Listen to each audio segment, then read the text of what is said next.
O kaya, good yan. Luto lahat yan, luto.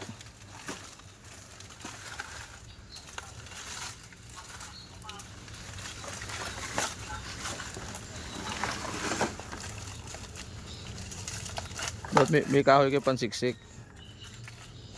Ganun ang ganun yung kahoy. Dukdukin nyo.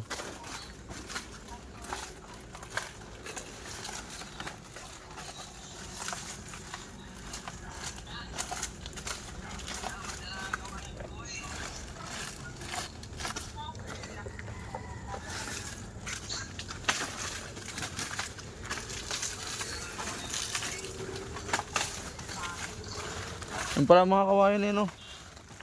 Mahirap bang kumuha niyan? Kawayan.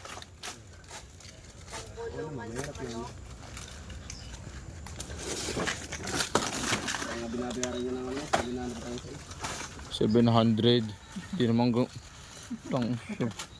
yun nga na dyan, putol na. Binibenta lang 150, 200. Ang lalaki pa eh, sa kubuhan. hindi naman yun ano, talagang buhuin yung ano, Taiwan ako.